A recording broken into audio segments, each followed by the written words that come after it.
আসসালামু আলাইকুম আপু ভাইয়ারা, আপনারা সবাই কেমন আছেন? আলহামদুলিল্লাহ, আপনাদের দোয়ায় আমি ভালো আছি। অনেক দিন পরে আপনাদের সামনে একটা ব্লগ নিয়ে চলে আসলাম। সেটা হলো, আমরা এক জায়গায় ঘুরতে গেলাম।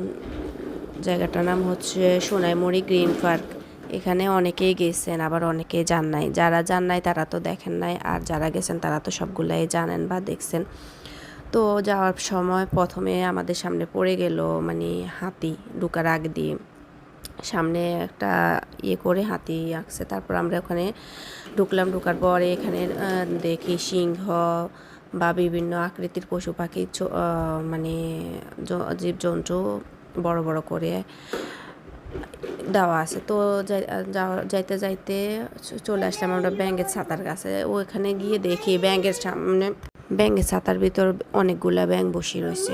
তো ওগুলা দেখছি। দেখার পরে তো ব্যাঙগুলো ধরে দেখার পরে এখানে দেখি একটা চিল আঁকা। এখন চিলটার পাশে সবাই ছবি তুলবে, তো এই জন্য সবাই এক এক করে দাঁড়ায় গেছে। তো আমি আমার ছোট বাবুটারে নিয়ে এখানে দাঁড় করাই দিছি ছবি ওঠানোর জন্য। তারপর আমার বড় বাচ্চাটারেও দাঁড় করাই দিচ্ছি এখানে ছবি ওঠানোর জন্য।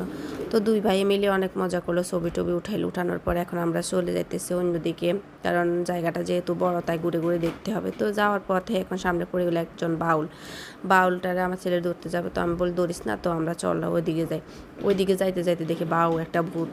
ওরে বাবারে, ভূত দেখে এখন আমার ছেলেটা ভূতের সাথে কতক্ষণ দুষ্টামি করলো। করার পরে এখন এই যে ফুলের টবগুলাতে উঠবে, এগুলাতে তো উঠতে আমার ভীষণ ভয়। তাও কি করবে, এখন আমার ছোট ভাইটা জোর করে বলে যে সবাই উঠবে তো তো এই জন্য ওর কথা মতো উঠে গেলাম। তো উঠছি আর দেখছি যে মানে মজাই হইতেছে, খারাপ লাগতেছে না, কিন্তু ভয়ে ভয়ে ছিলাম। তাও কি করবো, হাসি খুশির মধ্যে বা ভিডিও করতেছি। তো এইভাবে ওখানে চড়তেছি, আনন্দ মজাও লাগতেছে। তো এইভাবে ঘুরতে ঘুরতে এখন আমার ভাইয়ের ছেলেটা এইভাবে আমাদেরকে দেখতেছে। তো ঠিক আছে, এভাবে মজা করলাম। মজা করার পরে একটু হাঁটতে হাঁটতে গিয়ে দেখি ওখানে গরুর গাড়ি। তো সবাই মিলে উঠে বসছে এখন গরুর গাড়িতে, মানে এখন ওরা ওখানে ছবি তুলবে, ভিডিও করবে, আচ্ছা যা ইচ্ছা তাই করবে। তো করতেছে সবাই মিলে গরুর গাড়িতে উঠে। এখন সবাই নেমে গেছে। নামার পরে আমি আমার ছোটো ছেলেকে এখানে কতক্ষণ বসায় ভিডিও করলাম, ছবি টবি উঠাইলাম। তো অনেক আনন্দ পাইছে। তারপরে একটু হাঁটতে গিয়ে দেখি একটা ব্রিজের পরে দেখি এখানে অনেকগুলো পানি দিয়ে একটা সুন্দর করে খালের মতো করে রাখছে। আবার এদিক দিয়ে ঝর্ণাও পড়তেছে।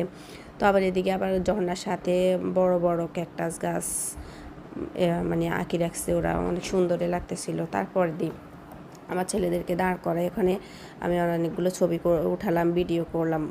তারপরে গিয়ে এমন ভয় পাইছি, এত বড় সাপের কোনো মানে অস্তিত্ব খুঁজে পাইতেছি না। এত বড় সাপ তো খুঁজতে খুঁজতে পাইলাম, তারপরে লেজের পাশে